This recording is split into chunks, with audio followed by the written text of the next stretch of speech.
Dôležité aj pre prítomnosť. A preto ja hovorím, že sa nenajme z ľudských práv. A som veľmi rád, že ste prišli aj s týmto výrokom. Mimochodom, ja som si za ten výrok odskákal, som dokonca bol na koberčeku u riaditeľa školy mojich detí, kde sme si museli vysvetľovať, že čo som to povedal a že vlastne moje výroky majú dopad na populáciu. A ja poviem, že by som zopakoval ten výrok v tejto vláde. A hovorím aj to, že všetci sme prekvapení a vytvárame okolo toho novinové titulky, že vláda plní svoj program. A ona posledný mesiac a pol plní svoj program. Oni to všetko, čo dnes robia, hovorili v predvolebnej kampani a ja sa do toho zapojím. Ja podávam ruku Robertovi Ficovi, premiérovi, a som pripravený spolupracovať. Preto ja by som aj trošku inak odpovedal na otázku, ako vidím budúcnosť, aj pretože je to naša zodpovednosť tu a teraz a čakať na to, že niečo príde a budeme sa v budúcnosti vyvinutejší a potom sa môžeme o nejakých debatách rozprávať, sa nedá, jednoducho ku nim musíme prísť. Preto ja hovorím, že dajme šancu tejto vláde. To neznamená, že všetko bude zlé.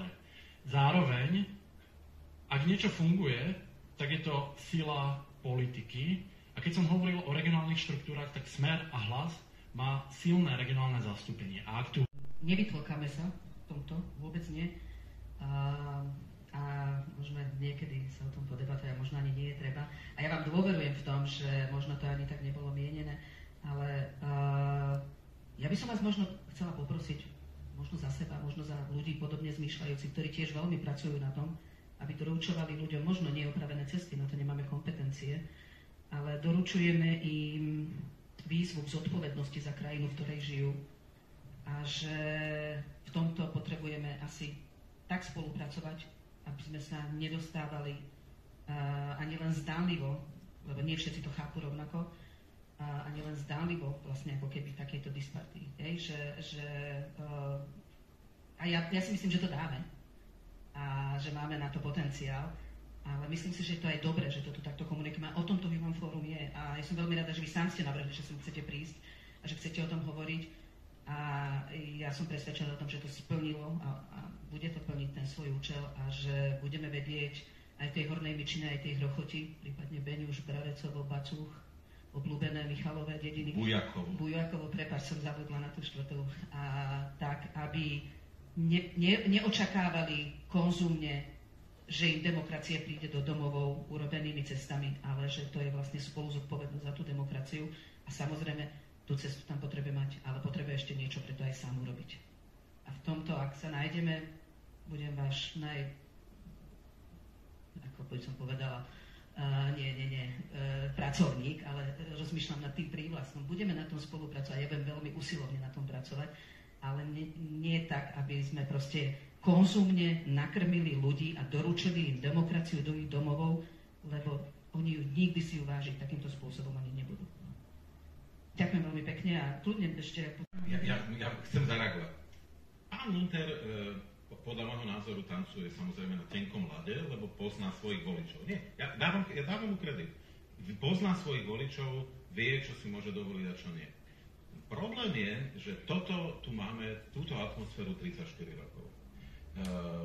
Riešime, že tie ľudské práva, že počúvate, že toto je taká tá nadstavba, viete, že všetko, keď vyriešime, budeme mať pekné cesty, budú všetci mať karafiáty v oknách a všetko bude také cukríkové, pekné, výborné, tak vtedy a potom budeme riešiť tiež to životné prostredie a tie ľudské práva. Ja si pamätám, Václav Klaus toto v 91.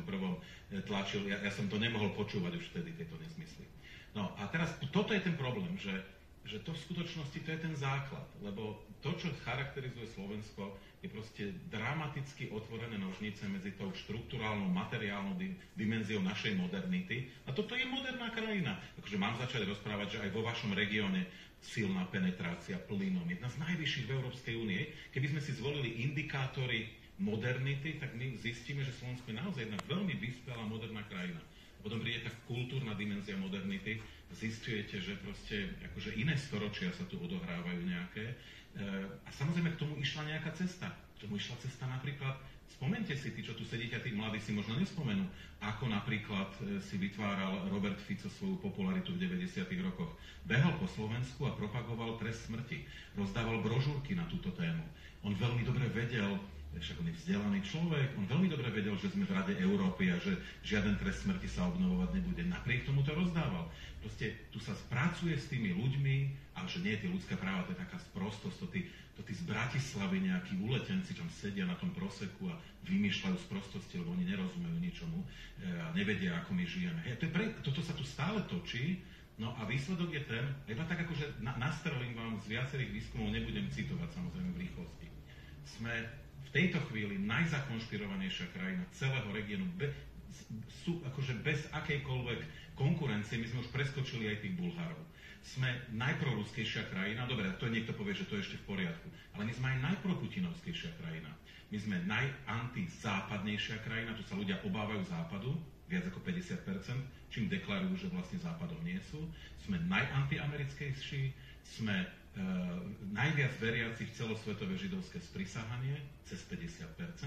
A pozor, o antisemitizme som niečo popísal v živote, je to tak už 30 rokov. Hej? A takto by som mohol pokračovať. No však, ale keď toto nebudeme riešiť, no tak ja vám poviem, ako bude vyzerať Slovensko 2060. Na perfektne dokončených diaľniciach a cestách 1., 2., 3. triedy, vedľa nich budú chodníky a cyklistické tráte, všetko bude také cukríkové, no ale tá krajina bude mentálom proste v 19. storočí. A teraz, že ako toto zladiť? Hej? No a ja proste hovorím, že tá modernizácia, ona musí aspoň trošku proste do seba zapadať. A nám sa tie nožnice otvorili. A ja vám teraz akože nahrávam, že aj toto je vaša zodpovednosť, že možno pomalými krokmi, možno naozaj bez nejakých revolúcií, pomaličky to do tej populácie sa snažiť dostať, že keď vy budete ten, kto naozaj tým ľuďom zabezpečí aj tým ženám z marginalizovaného prostredia v Telgárte tie vložky zadarmo. Áno, že to sú veľmi významné veci, ja to naozaj veľmi podporujem, ale zároveň proste tam zanechávať v tej populácii odkaz, že tie štandardy nie sú iba materiálne, ale že sú aj v inej dimenzii.